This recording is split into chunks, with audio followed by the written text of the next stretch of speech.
Bom dia, sejam todos bem-vindos a mais um evento Diálogos LGPD, promovido pelo Comitê Executivo de Proteção de Dados do STF. Meu nome é Roberta, eu faço parte do comitê e hoje eu vou moderar o debate a convite do Dr. Gabriel Fonseca, assessor especial da presidência. Hoje nós temos a honra de receber o professor Danilo Doneda, que é membro titular do Conselho Nacional de Proteção de Dados e Privacidade, da Autoridade Nacional de Proteção de Dados. O professor Danilo Doneda é professor do IDP, doutor em Direito Civil pela UERJ e um dos responsáveis pela redação do anteprojeto da LGPD. Nós te agradecemos ao professor pela disponibilidade de estar aqui conversando com a gente hoje, estamos ansiosos para ouvi-lo falar. Eu lembro que o chat do evento vai estar fechado, mas que a organização vai disponibilizar o link para que sejam encaminhadas as perguntas a serem direcionadas para o professor ao final da palestra. Professor, não vou me alongar, porque hoje estamos aqui para ouvi-lo. É um prazer estar aqui, eu agradeço o convite para estar moderando, uma honra, e passo a palavra para o professor. Muito obrigada. Muito obrigado, Roberta. Bom dia a todos que estão aqui assistindo ao vivo. Agradeço tanto a Roberta quanto ao próprio Supremo Tribunal Federal, na pessoa do ministro Luiz Fux, que me dirigiu muito gentilmente o convite, e parabenizo pela pertinência da organização dessa série, o Diálogos LGPD, um tema que não somente é instigante, né? Eu sou pessoalmente suspeito, porque eu trabalho com isso há bastante tempo, né? Mas é um tema que, além de, por si só, instigante, ele claramente vai ter no seu desenvolvimento um efeito bastante grande no restabelecimento de como várias relações jurídicas vão se consolidar daqui para o futuro, daqui para frente, no sentido que o tratamento de dados pessoais cada vez mais perpassa diversas atividades, diversos ramos do direito, inclusive, e o papel do judiciário, especificamente do STF, aqui nesse ponto, vai ser crucial, como já vem sendo, e decisivo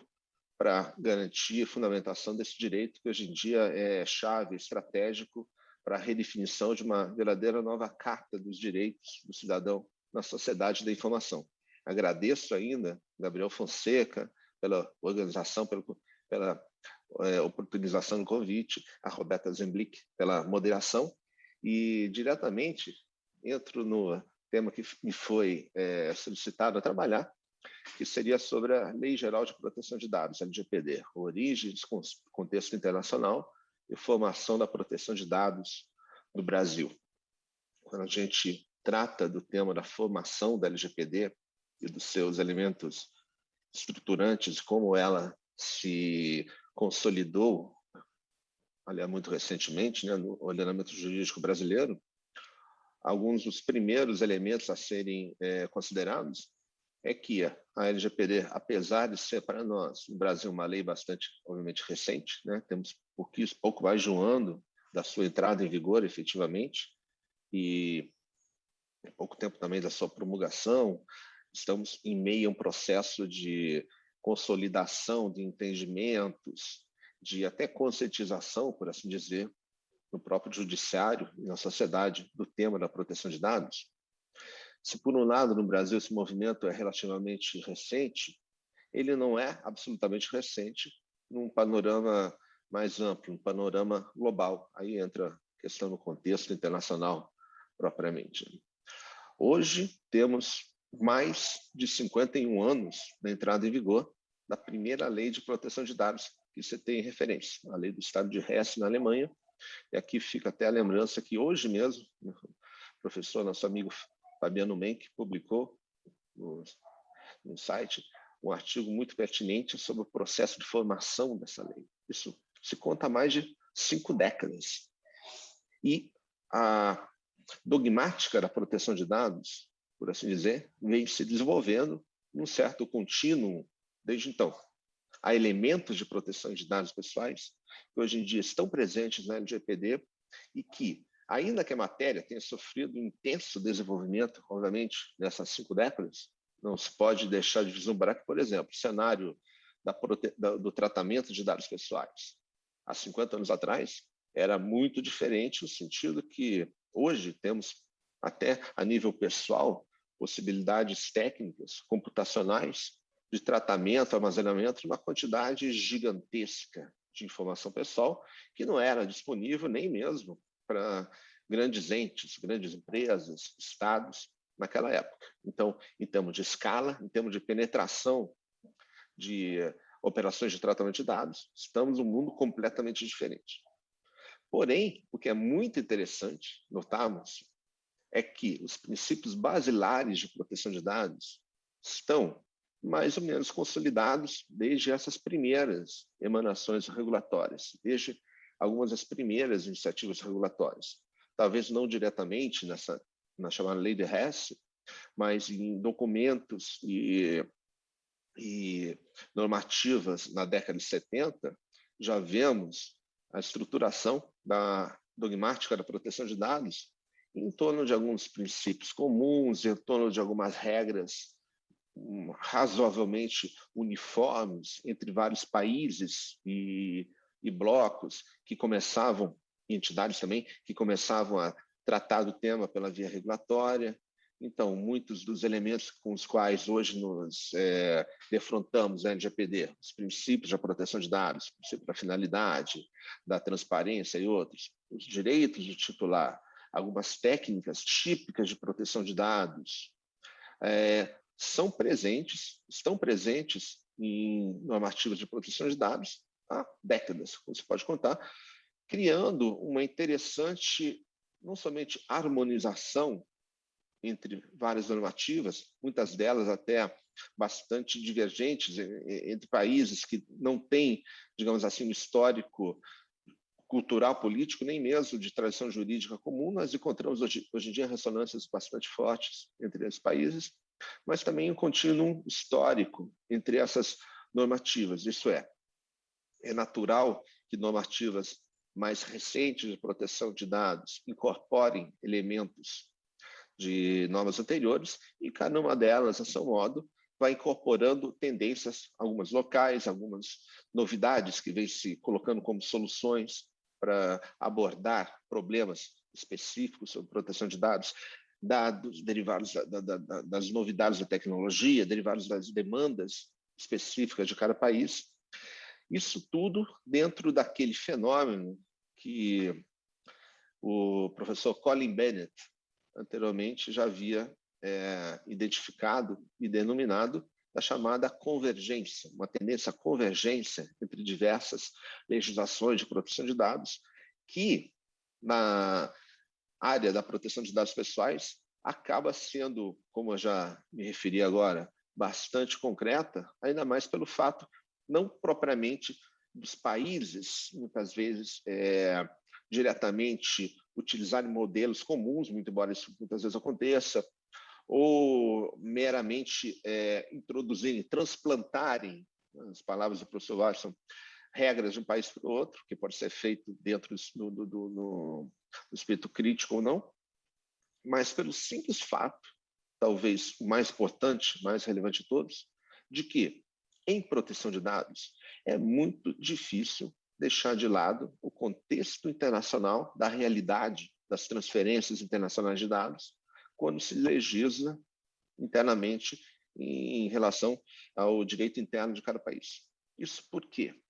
Porque dados pessoais hoje em dia são tratados em várias dimensões, e uma delas, muito importante, que não pode ser deixada de lado sob nenhum aspecto quase, é a dimensão internacional. Isso quer dizer o quê? Que hoje em dia muitos dos dados que nós coletamos, usamos regularmente, são transferidos internacionalmente.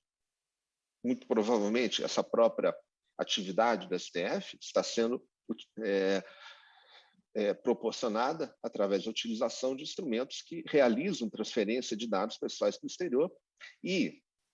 é necessário, pelo menos bastante desejável e aconselhável, que haja um mínimo de compatibilidade, de harmonia entre legislações de diversos países, para que possa ser realizado algum tipo de contextualização possível entre as regras de tratamento de dados desses diversos países. Isso vai se desdobrar depois, eu vou mencionar rapidamente ainda, um pouquinho mais para frente,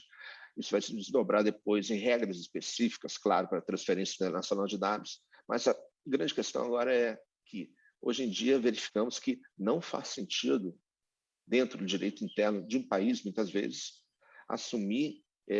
aplicar normas que sejam incompatíveis, que utilizam conceitos, princípios incompatíveis com alguns estándares, com alguns padrões internacionais, que de fato já vem se consolidando há tempos, até pela dificuldade que isso traria, tanto para o próprio Estado, quanto para, principalmente, talvez, setor privado, que depende cada vez mais de transferências internacionais de dados para várias de suas atividades, para que haja uma compatibilização e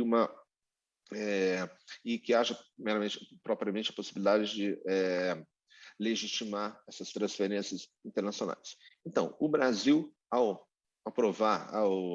promulgar a LGPD, ele, de certa forma, utilizou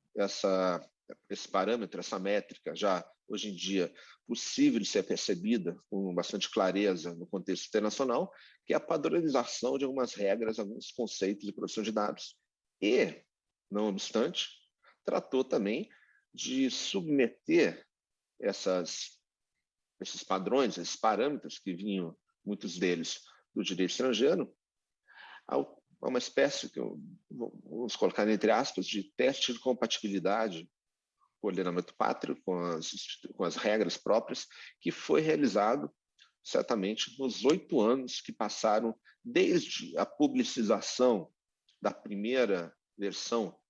da primeira minuta da LGPD, o que se deu em dezembro de 2010, pelo Ministério da Justiça, à época, até a sua efetiva promulgação após aprovação unânime do texto da LGPD em ambas as casas, Câmara dos Deputados e Senado Federal. Esses 8 anos, que é um tempo, bem na verdade, razoável, quase que médio, para que vários países do mundo discutam e aprovam suas próprias leis de proteção de dados. Esse tempo foi um tempo de discussões intensas que foram crescendo cada vez mais até chegar a níveis bastante interessantes, no sentido até da formação de uma consciência crítica sobre proteção de dados, já em meados da década de 2010, pelo ano 2015 e 2016. Digamos assim, o nível de discussão começou a subir de forma bastante consistente nesse período. E, nesse período, é claro, os institutos que foram propostos foram colocados à prova, no sentido, inclusive, da sua coerência, adaptabilidade ao ordenamento jurídico pátrio, e foram sendo, inclusive, adaptados, e novos elementos foram sendo incluídos. É possível, por exemplo, num exame um pouco mais minudente, verificarmos na Lei Geral de Proteção de Dados elementos que, por vezes, não são facilmente ou diretamente perceptíveis em legislações análogas em outros países, mas que aqui no Brasil derivam de algumas experiências bastante significativas, como, por exemplo, a presença de elementos que ecoam institutos de direito civil, de direito do consumidor, a ideia, algumas menções à nulidade de alguns atos jurídicos presentes na LGPD têm diretamente ressonância com critérios e táticas já desenvolvidas e técnicas desenvolvidas em direito do consumidor, em relação a contratos de adesão também, por exemplo, e técnicas às quais o direito brasileiro, o judiciário brasileiro já está plenamente adaptado. Então, houve também um movimento no sentido de introduzir os mecanismos, inclusive de enforcement, na lei que fossem aqueles mais adaptados à tradição jurídica brasileira e à realidade local. Isso tudo, porém, dentro do panorama que a gente pode chamar um pouco de global, mas que é uma demanda que se fazia sentir, desde então, com bastante contundência, aliás, cada vez maior contundência no Brasil,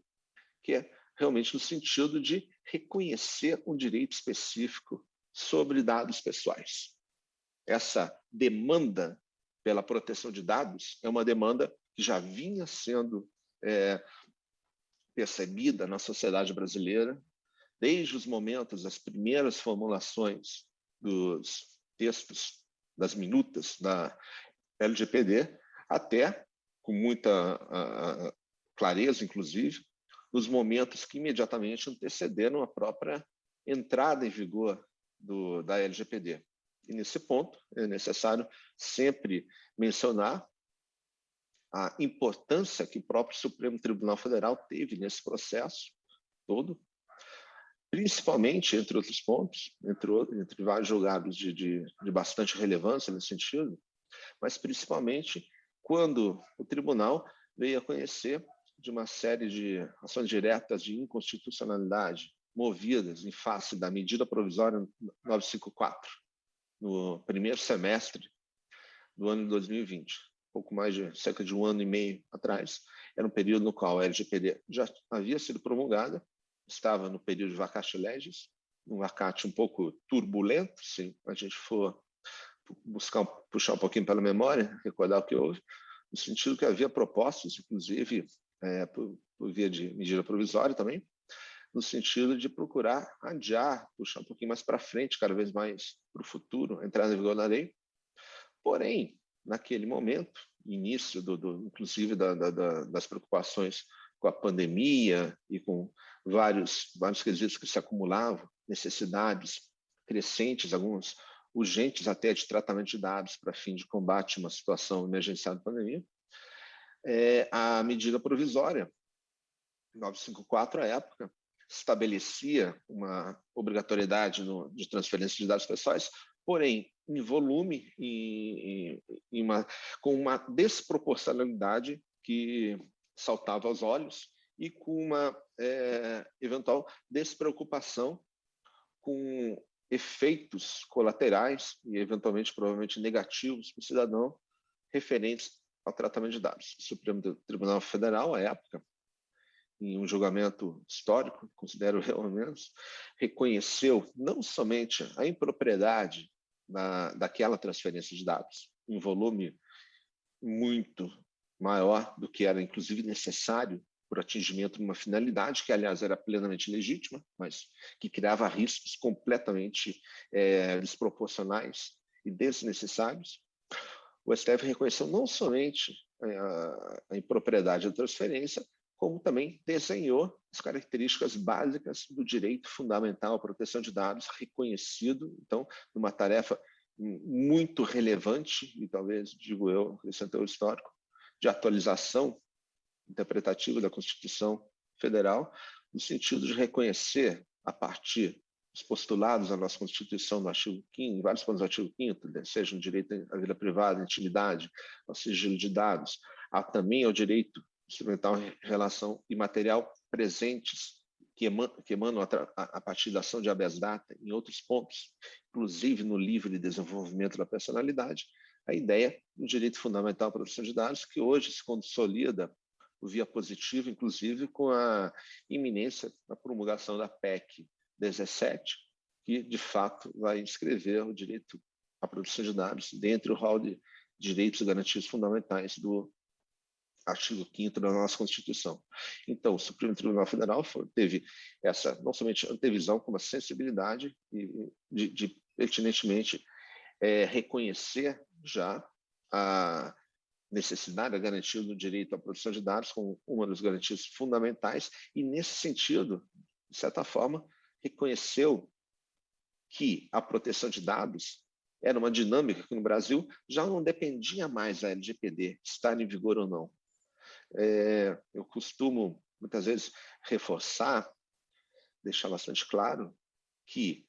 a LGPD, ela, de certa forma, veio a consolidar, a regular uma disciplina que já se via presente no direito brasileiro no sentido do reconhecimento do direito específico do cidadão sobre seus dados pessoais e, principalmente, da relevância jurídica dos dados pessoais. Isso é, a LGPD que podia ser adiada, mas o direito à proteção de dados já era fato, já era reconhecido no nosso direito desde antes da entrada em vigor da LGPD. E aqui eu peço licença para abordar um outro aspecto que eu gostaria de ressaltar na minha apresentação. E o que é de fato esse aspecto? O que de fato a proteção de dados traz de novo, além de uma série de instrumentos, princípios, para que o cidadão possa ter maior controle sobre seus dados, que especificamente estão na LGPD. Bom, o primeiro e talvez principal elemento, a principal mensagem da LGPD é justamente o reconhecimento da relevância jurídica da informação pessoal, dos dados pessoais. Antes do reconhecimento de um direito sobre a proteção de dados pessoais, era possível considerar o tratamento de dados pessoais em determinadas instâncias como matéria eventualmente juridicamente irrelevante, ou pouquíssimo relevante, ou somente relevante se algumas condições de risco e proporção e volume, escala, fossem verificadas. Com a proteção de dados pessoais, qualquer tratamento de dados pessoais passou a ter relevância em si mesmo. Isso se verifica, por exemplo, em vários institutos LGPD que induzem a observância de obrigações e a realização de várias atividades, inclusive, de natureza preventiva, que devem ser realizados antes do tratamento de dados pessoais. Não é possível, hoje em dia, ou pelo menos não é legítimo nem lícito, o tratamento de dados pessoais sem que tenha sido verificada a pertinência da sua finalidade, alguns aspectos referentes a condições de legitimidade de tratamento obrigatoriamente antecedem o tratamento de dados pessoais. Isso quer dizer o quê? Que todo tratamento de dados pessoais passou a ser juridicamente relevante. Aliás, um tema que está presente em trechos de votos nessas mesmas ADIs que eu mencionei, pelo ministro Ricardo Lewandowski, por exemplo, que menciona que não há mais dados insignificantes. Todos os dados pessoais devem ser considerados em relação não somente ao que eles são de si, mas em relação ao seu contexto, ao contexto da sua utilização, como eles vão ser utilizados. Não é possível mais, por exemplo, a partir do conhecimento de quais são os dados a meu respeito que são tratados, antecipar qual o risco, quais os efeitos desse tratamento. É necessário levar em consideração a natureza contextual do tratamento, isso é, para que os dados serão tratados, com quais outros bancos de dados aqueles dados serão cruzados. A finalidade é legítima? Há meios do cidadão conhecer do tratamento de dados, exercer algum nível de controle sobre eles? São todas perguntas que, se não forem feitas e se não forem implementadas em relação aos seus efeitos, vão conduzir à abusividade e ilicitude do tratamento de dados pessoais. Esse efeito, que é o empréstimo, que é a atribuição de relevância jurídica a qualquer dado pessoal em si, ele se casa justamente com uma técnica utilizada pela LGPD, que é muito interessante, que é justamente a de proteger a pessoa e a personalidade, não de forma, por assim dizer, direta, como fazem, por exemplo, os direitos à personalidade, várias garantias individuais, mas a proteção de dados pessoais tem como objetivo último a proteção da pessoa, porém essa proteção é feita através de um elemento intermediário, que são justamente esses dados pessoais aos quais é atribuída agora relevância jurídica. Como realiza essa tarefa a LGPD? A LGPD, ao atribuir a relevância jurídica à informação pessoal, ela deixa de levar em conta uma série de aspectos subjetivos relacionados à personalidade, como, por exemplo, a própria invasão de privacidade em si, que por si só é relevante, obviamente, é um direito, inclusive autônomo em relação à proteção de dados, mas é um direito com enorme grau de subjetividade, né? A privacidade de cada pessoa depende muito,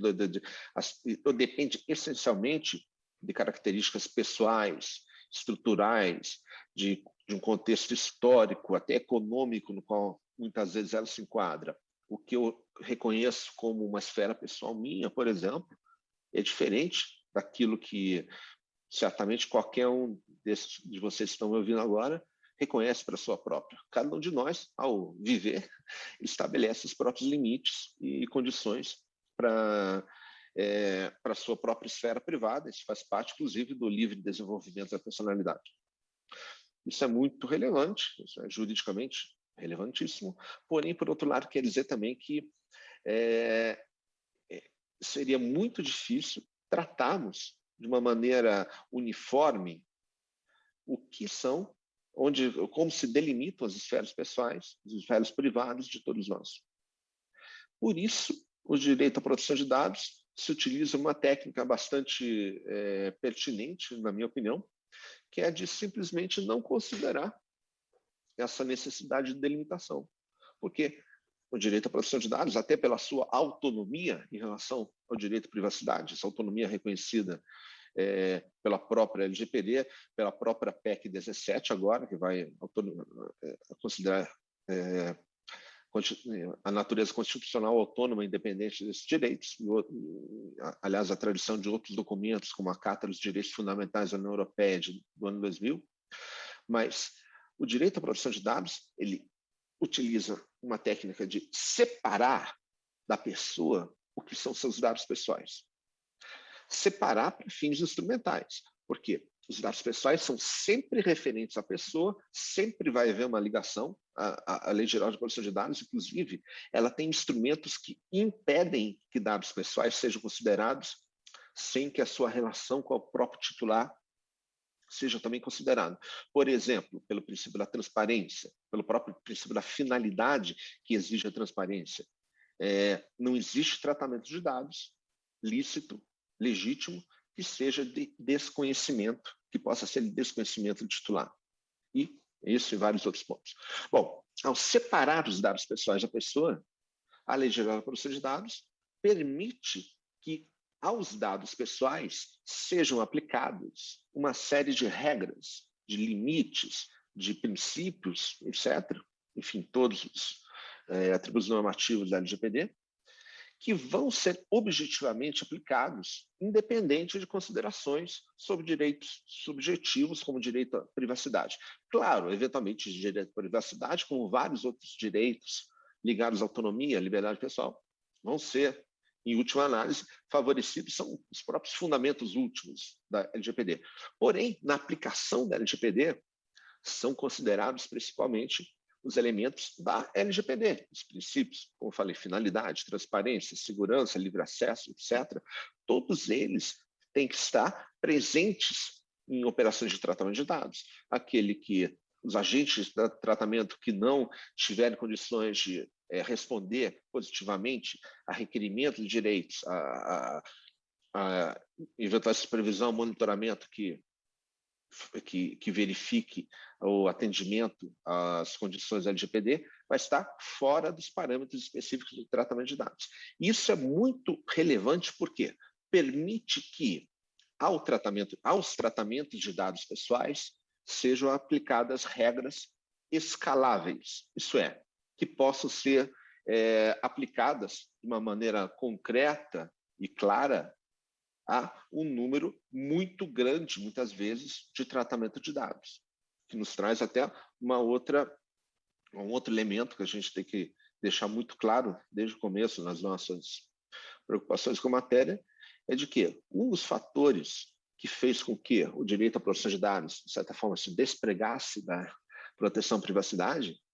é o fato de que, com o desenvolvimento tecnológico, os tratamentos de dados passaram a ser cada vez mais vocacionados a escalarem em termos de volume. Hoje em dia temos empresas, temos entidades, agentes de tratamento que tratam dados, alguns deles de um pequeno grupo de pessoas, funcionários, sócios de um pequeno clube, e outros que tratam dados de milhões e chegando, inclusive, a mais de bilhão de usuários para determinados serviços, inclusive de natureza global. No Brasil, inclusive, no âmbito do governo federal, no âmbito do setor público, temos um número bastante expressivo de dados, de bancos de dados pessoais, principalmente em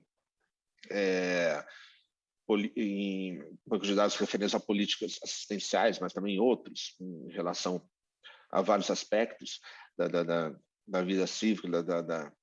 da atividade estatal, bancos de dados pessoais que amontam às dezenas de milhões, mesmo às centenas de milhões de pessoas. Isso faz com que haja uma demanda e uma necessidade de que regras que incidam sobre proteção de dados, sobre tratamento de dados, possam ser aplicadas minimamente de forma uniforme para esse grande número de pessoas. E quando você tem números dessa magnitude, já não é mais pertinente, ou pelo menos eficaz, utilizarmos instrumentos referentes à garantia de direitos subjetivos, como o direito à privacidade, para fazer efeito, principalmente com a rapidez e dinâmica, que é a escala que os instrumentos tecnológicos muitas vezes demandam, e é mais relevante, muito mais eficaz, utilizarmos elementos regulatórios que incidam diretamente sobre esses tratamentos de dados e possam ser implementados de forma a fazer efeito nessa magnitude que a matéria pressupõe. Portanto, na proteção de dados pessoais, nós temos ainda este elemento, nós temos a questão da escala, que é um elemento não somente quantitativo, porém foi fundamental para que nós pudéssemos definir a natureza propriamente qualitativa do direito à proteção de dados pessoais, que é um direito, sim, fundamental, mas um instrumento que alguns poderiam chamar do direito instrumental. Ele age sobre um elemento, digamos assim, sobre um intermediário para a proteção da pessoa, que é a proteção de dados pessoais. Mesmo porque, veja bem, a proteção de dados pessoais, nesse sentido, não seria um fim em si. Os dados pessoais somente devem ser protegidos no sentido que a sua proteção reflete diretamente na proteção da pessoa e da personalidade. O que nos leva ainda a um outro elemento que é sempre necessário trazer à baila, ainda mais porque ele está intrinsecamente ligado à estratégia, à técnica de tutela administrativa, mesmo judicial do direito à proteção de dados, do chamado até enforcement da LGPD, que é o fato de considerarmos o direito à proteção de dados também como um direito que deva ser protegido, como foi a nossa opção no Brasil, também por uma autoridade pública cuja função seja, principalmente, aplicar a Lei Geral de Proteção de Dados, como uma autoridade que tem algumas, digamos assim, vantagens, entre aspas, no sentido de ser uma autoridade especializada, isso é, ela tem como missão institucional, inclusive, proferir decisões tecnicamente autorizadas à matéria, estabelecer regulamentação para a matéria de proteção de dados, uma dinâmica que muitas vezes a natureza dos tratamentos de dados exige, isso é, muitas vezes o tratamento pelo judiciário pode dar respostas, ainda que relevantíssimas, porém não no ritmo que tenha sido necessário para que uma política pública, para que um modelo de negócio possa, de fato, ter uma resposta justa sobre uma determinada dúvida, uma determinada interpretação da LGPD, mas aqui levando em conta, mais que tudo, que as leis de proteção de dados e a LGPD são leis de proteção de dados. Isso é, elas levam em conta uma necessidade básica de proteger aquilo que é um direito do cidadão, e no nosso caso, um direito fundamental, que é o direito à proteção de dados. Isso quer dizer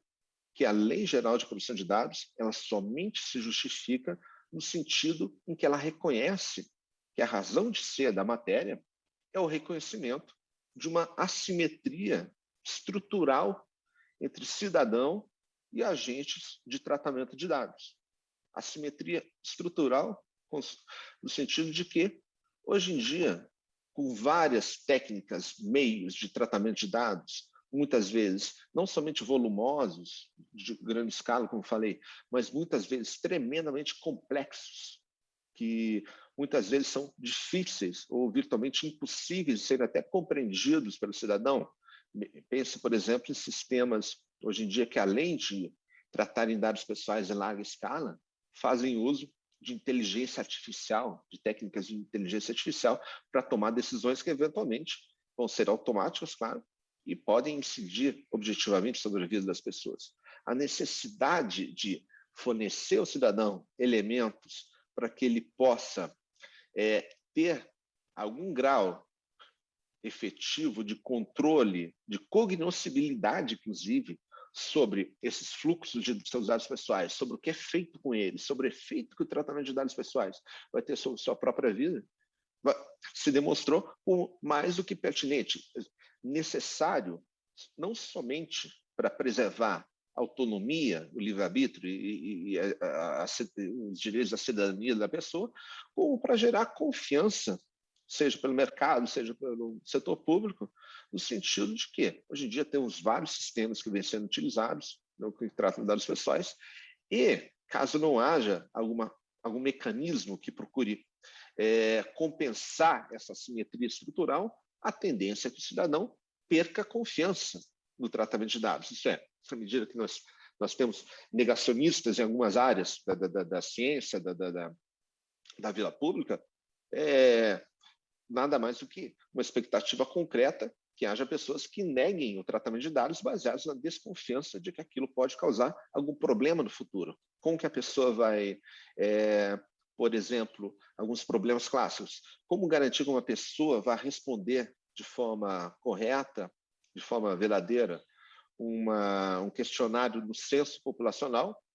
se ela tem dúvidas se aquele resultado no futuro possa eventualmente ser utilizado por alguém a seu prejuízo, por exemplo, para evitar, prejudicando a que ela obtenha uma vaga de emprego, né? Prejudicando que ela tenha um determinado benefício assistencial no futuro. Enfim, eu dei um exemplo só, mas, enfim, escolhi a esmo um dentre centenas de exemplos que hoje em dia, sugere fortemente que a falta de confiança no cidadão sobre o tratamento de seus dados é um elemento que pode atrasar não somente políticas públicas, mas também emperrar o avanço de modelos de negócio, de pesquisa científica, de vários elementos que hoje em dia são cada vez mais fundamentais para a nossa sociedade. Mesmo porque a proteção de dados ela não veio para propriamente, absolutamente, emperrar esses movimentos. Ela veio justamente para emprestar confiança e solidez regulatória a essas atividades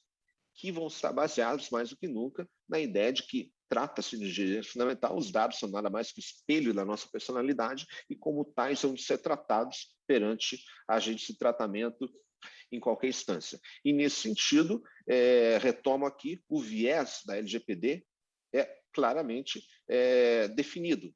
Ela deve proteger os dados pessoais, assim como a própria Autoridade Nacional de Proteção de Dados. Veja bem, a ANPD não é uma autoridade de regulação de dados, ela é uma autoridade nacional de proteção de dados. E a sua abordagem, quando for feita em relação a qualquer problema relacionado a dados pessoais, há de ser necessariamente, para que seja legítima e fundamentada na lei, há que ser feita do ponto de vista do cidadão. É óbvio que, após essa abordagem, que deve levar em conta vários elementos, inclusive todos aqueles estados artigo 2º da LGPD, os fundamentos da LGPD, onde estão também vários outros elementos relacionados, alguns deles até a necessidade de trânsito, de utilização de dados pessoais. É óbvio que, após a consolidação de direitos e garantias do cidadão, também vai haver um outro efeito decorrente da LGPD, que é a estabilização de espaços para fluxos de dados. A partir do momento que se definem os direitos e garantias que o cidadão tem em relação aos seus dados, estipula-se também, ao mesmo tempo, que o tratamento de dados que leva em conta, que implementa aqueles direitos e garantias de forma efetiva, é um tratamento legítimo e pode ser realizado, muitas vezes até deve. Tá lembrando, como ilustração, a primeira normativa transnacional de maior envergadura sobre proteção de dados, que foi a diretiva de 1995 na União Europeia, bastante relevante, até como uma das influências da nossa LGPD, essa diretiva de 95 tinha como nome Diretiva da União Europeia sobre proteção de dados e privacidade e livre fluxo de dados. O livre fluxo de dados é uma necessidade dos setores públicos e privados, é é um interesse exclusivo do cidadão em várias instâncias, e a LGPD procura, mais do que nunca, levantar os parâmetros, aumentar os parâmetros de tratamento de dados, até que chegue-se num nível em que tanto o cidadão esteja passível de ter confiança nesse tratamento de seus dados, quanto haja espaço para que usos pertinentes, necessários, inovativos, para tanto o setor público, quanto o interesse público, como até para os negócios, sejam seguros do ponto de vista de quem exerce o tratamento. E, nesse meio tempo, temos, é claro, várias utilizações de dados que hoje em dia se mostram como relevantes até no interesse público geral. Hoje em dia, de certa forma, pode-se dizer até global. Algumas lições da pandemia, por exemplo, foram no sentido de que dados utilizados para pesquisa científica, pesquisa de saúde, pesquisa epidemiológica, hoje em dia são fundamentais para que haja o desenvolvimento da ciência em algumas áreas vitais. Hoje em dia, enfim, das coisas, infelizmente, boas que nos trouxe essa experiência traumática, foi da necessidade de utilizar dados em determinadas circunstâncias, até parafraseando aquilo que o grupo Global Pulse, uma iniciativa ligada à Secretaria-Geral da ONU, vem sempre repetindo, que em temas de ação e ação humanitária, às vezes a não utilização de dados pode ser infração de direito e não somente a proteção de dados. Enfim, a proteção de dados apresenta vários aspectos, no sentido que a limitação ao controle sobre o cidadão é essencial para a sua cidadania, mas também para o desenvolvimento, inclusive individual, mas também coletivo. A utilização de dados muitas vezes é relevante e também a transparência é relevante. Hoje em dia, inclusive, assistimos a uma nova evocação, talvez, vou chamar assim, de iniciativas de utilização da LGPD, por exemplo, como anteparo a alguns pedidos de acesso à informação, que, claro, cada um deles tem que ser considerado, muitos pedidos de acesso à informação que adentram a esfera, enfim, do individual, da esfera privada, os dados que devem ser protegidos têm que ser, obviamente, rechaçados, isso a própria lei, desde 2011, né, no seu artigo 31 já estipula, mas a proteção de dados, ela não é um vetor unilateral, ela também reconhece a necessidade de que dados sejam utilizados, inclusive, em alguns casos, dados pessoais para fins de transparência, e, inclusive, a necessidade de leitura integrada da lei e da LGPD vai ser o grande benefício que a LGPD traz, inclusive, para a lei, para a definição dos seus perfis, e a LGPD não é uma lei sobre sigilo, nem uma lei sobre segredo. É uma lei sobre proteção de dados e muitas vezes os dados pessoais vão ter, sim, relevância pública e vão ser objeto de transparência ativa ou passiva em casos que vão ser individualmente considerados. Enfim, essa é um tema que, obviamente, sempre vai ser objeto de algum tipo de discussão desenvolvido, mas o que me parece fora de discussão é que não se trata aqui de segredo nem sigilo, mas uma necessidade de atualizar, inclusive com os parâmetros da LGPD, os perfis e limites da transparência de dados públicos. Ainda lembrando que a LGPD tem muitos dispositivos que convidam, inclusive, ao compartilhamento de dados. A LGPD, por exemplo, no seu artigo referente à pesquisa em saúde pública, pesquisa científica em saúde pública, ela permite a utilização de dados pessoais, ainda em situações que a própria lei, a Lei de Acesso à Informação, ela proibia, pelo menos nominalmente, nos seus termos, em que a lei somente permite a utilização de dados para pesquisa científica se forem anonimizados. Isso é, não permite a utilização de dados pessoais, pelo menos uma leitura literal, quando a LGPD permite essa utilização sempre que ela for necessária e sempre que houver o recurso às medidas pertinentes. Bom, eu fiz aqui já toquei em vários temas que até tem conexão direta com o debate atual, mas eu queria ainda, no tempo que me resta, terminar de fazer um retrospecto até formativo da LGPD em relação às suas influências, algumas delas eu já coloquei. Como eu falava, proteção de dados, que surgiu legislativamente no ano de 1970, já era um debate que vinha se fazendo em alguns países, Estados Unidos, em alguns países europeus, desde o final da década de 60. Muitas dessas discussões tinham a ver com a criação de bancos de dados sobre cidadãos na mãos de entes públicos, pelos respectivos governos de vários países, Estados Unidos, França, Portugal, vários países passaram por tentativas nesse sentido, e muitas delas, a maioria delas, no primeiro momento, foi rechaçada. Os Estados Unidos tiveram que abortar um programa de criação de um banco de dados nacional.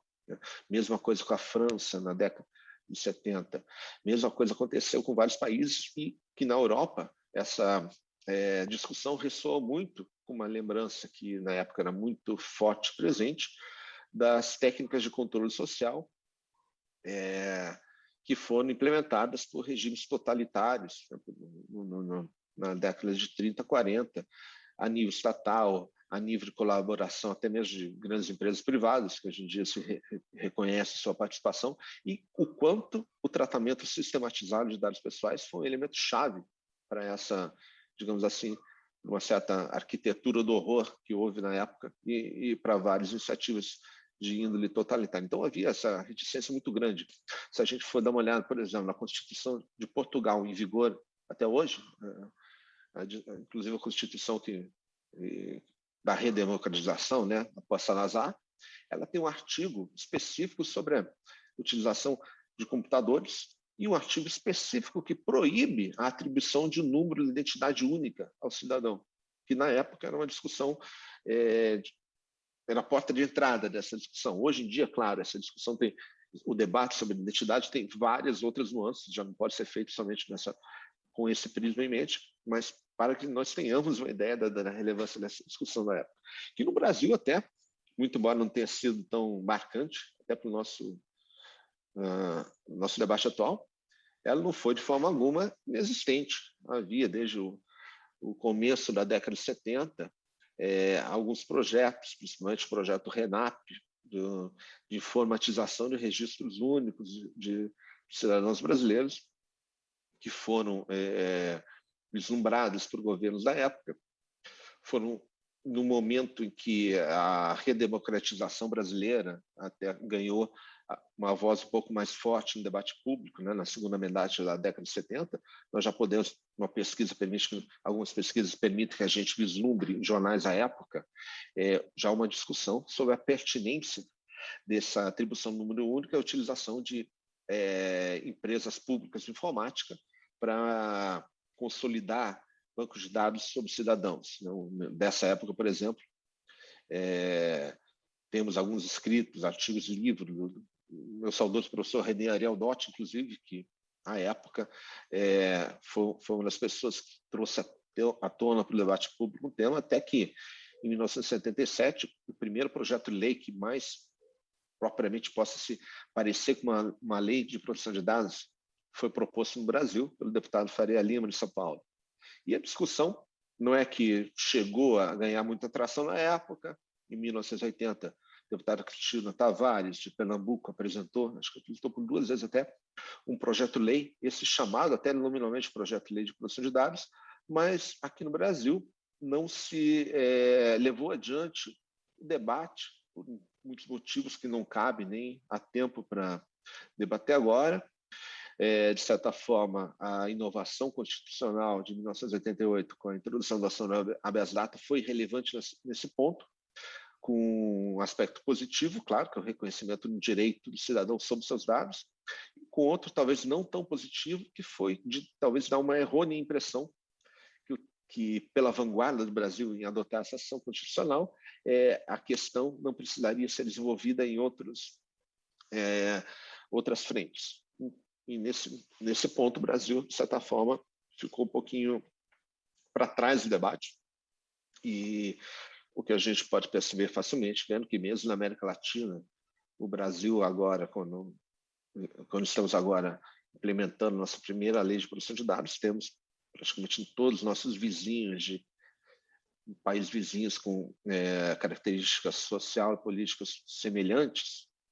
minimamente semelhantes, já com leis de proteção de dados, muitas vezes há mais de década, no caso da Argentina, há mais de 2 décadas, por exemplo, sendo que o Brasil entrou um pouquinho longe na discussão. O que, enfim, não é bom nem ruim, é uma característica do nosso desenvolvimento. Por muito tempo aqui no Brasil, nós tivemos discussões e temas relacionados à proteção de dados que foram, de certa forma, direcionados para serem discutidos ou em sede constitucional ou em sede de direito do consumidor, que foi importantíssimo nesse ponto, ou em algumas discussões, às vezes setoriais, e uma demanda por uma lei geral de proteção de dados que foi a ser sedimentada muito recentemente, mas com uma constância bastante relevante, tanto é que nos últimos, vamos dizer assim, 5 ou 6 anos, não somente a qualidade, mas também a intensidade do debate cresceu sobremaneira. Roberta, aqui eu vejo que nós não temos assim muito tempo para os debates. Eu queria, então,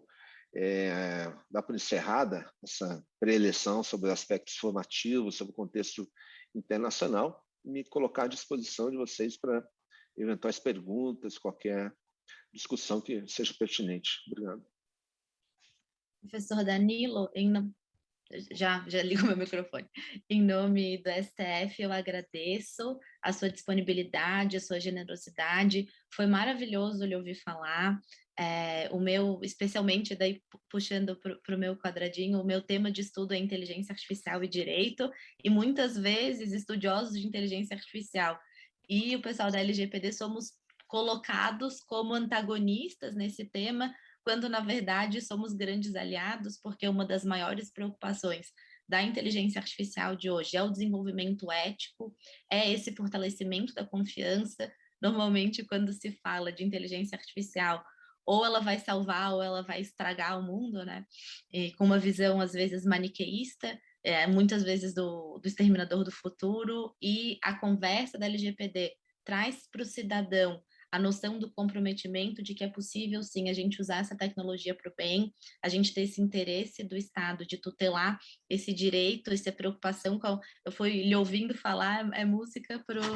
os ouvidos. Lhe parabenizo pelo seu trabalho nessa matéria. Como brasileira, lhe agradeço a importância da gente ter, não só como representante da STF, mas como brasileira, como cidadã, a importância que tem para o cidadão comum nesse sentido de vulnerabilidade, o trabalho da LGPD, o trabalho de proteção de dados.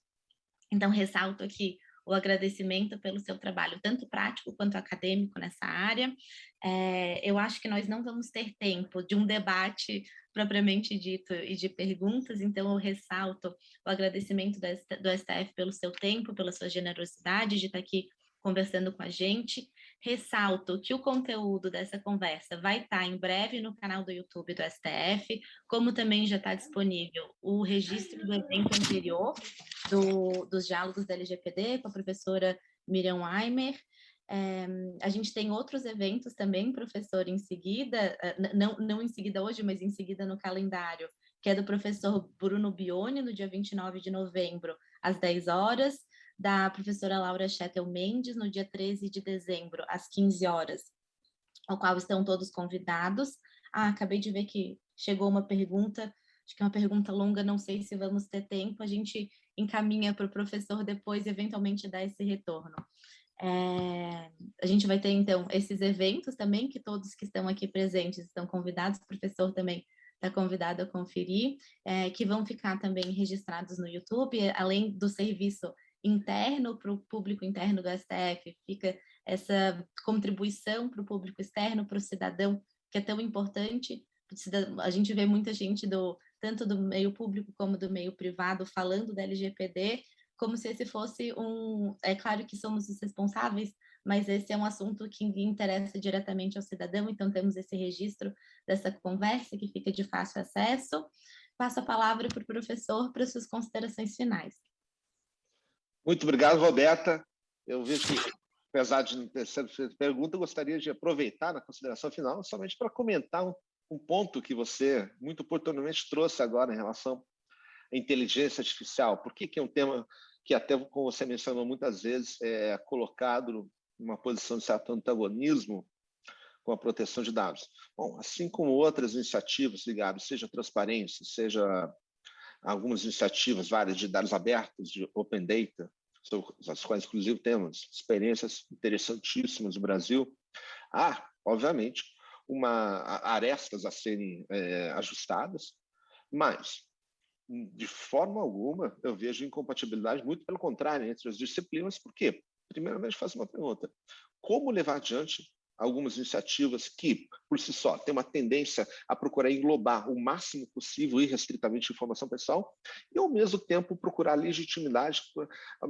confiança e garantir que essas iniciativas vão ser a prova de efeitos colaterais, de riscos maiores para a solução. Enfim, todas essas iniciativas, em algum momento, vão ter que prever algum tipo de equalização do uso de dados, algum tipo de estipulação, não, às vezes nem é de limites, mas de critérios de segurança, de alternativas para que, eventualmente, possa se utilizar menos dados em vez de mais. Enfim, tudo isso que a LGPD ajuda a dispor de uma forma concreta, prática e ainda mais, calcada na experiência de décadas que já existe na disciplina. Todas essas iniciativas, e veja bem, no caso específico da inteligência artificial, nós ainda temos o quesito específico de que a LGPD é a legislação que hoje em dia temos no Brasil que mais diretamente se aplica à inteligência artificial no seu artigo 20, que, aliás, é o artigo presente em um grande número de leis de proteção de dados, que basicamente especifica critérios para revisão de decisões automatizadas e de explicação, de transparência para critérios, que hoje em dia são elementos que, como você bem falou, estão presentes muito em padrões éticos, mas também em padrões normativos, ainda mais porque, em sendo deixado, digamos assim, passíveis de ser utilizados de forma ilimitada, trariam alguns sistemas de inteligência artificial um dano bastante concreto à autonomia pessoal, até ao próprio livre-arbítrio, no sentido que hoje em dia é muito comum estarmos submetidos a decisões e, se não sabemos o motivo, nós podemos nos ver ter aspectos da nossa vida direcionados por critérios que eventualmente sejam abusivos, sejam, enfim, totalitários, sejam discriminatórios e outros. Enfim, somente esse comentário para fazer em relação à necessidade, para mim, bastante clara, de integração, diálogo entre todas essas normativas. Obrigado, Roberto, obrigado a todos pela atenção. Então, em nome do STF, eu agradeço mais uma vez a presença do professor, de todos que estão aqui presentes, do apoio do cerimonial, e declaro encerrados os diálogos dessa manhã. Uma boa tarde a todos.